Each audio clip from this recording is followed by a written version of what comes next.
Top quality और consistent performance के लिए सिर्फ सिल्वर पंप्स। टॉप क्वालिटी और कंसिस्टेंट परफॉर्मेंस के लिए सिर्फ सिल्वर पंप्स, नाम याद रखना। नाव आहे बालाजी लक्ष्मण आरकटवाड, राहणार गागलेगाव, तालुका बिलोली, जिल्हा नांदेड येथील शेतकरी असून मी हे मेडिकल मिरची लागवड केली आहे। जवळपास आज 80 दिवस पूर्ण होत आहेत। त्या मेडिकल मिरचीमधून आपल्याला पारंपरिक पिकं न घेता त्यामध्ये उत्पन्न निघत नसल्यामुळे मी हे मेडिकल मिरची लागवड केलेली आहे। आणि लागवड केल्याच्या नंतर ह्या लागवडीसाठी माझा खर्च झालेला आहे एकूण जवळपास 1 ते सव्वा लाख रुपये। आणि ह्या मिरचीतून मला जवळपास अपेक्षित उत्पन्न हे जवळपास 5 ते 6 लाख रुपयाचं उत्पन्न अपेक्षित आहे।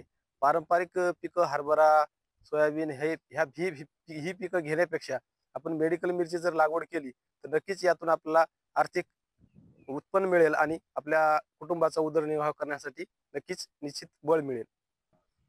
शेतीला पारंपरिक पिकं न घेता ह्या जर मेडिकल मिरचीतून किंवा अन्य पिकातून चांगल्या उत्पन्न देणाऱ्या लागवडी योग्य पिकाचं नियोजन जर केलं तर निश्चित शेतकऱ्यांना ह्या मिरचीच्या उत्पन्नातून आपलं नक्कीच हे होईल। आणि शेतकऱ्यांना मी सांगू इच्छितो की आपण जर याला पारंपरिक पद्धतीने शेती करत गेला आणि ह्यामध्ये जर योग्य ते नियोजन झालं तर निश्चित आपल्याला मार्गदर्शन होईल आणि निश्चित आपलं आर्थिक सुधारणा होईल आणि आपण निश्चित यामध्ये आपण बदल घडून आपण निश्चित या मिरचीच्या याच्यातून उत्पन्न मिळेल ही माझी अपेक्षा आहे।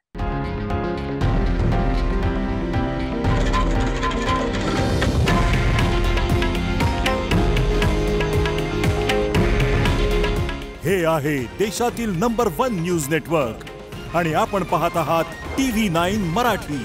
काळजी तुमची, हित महाराष्ट्राचं।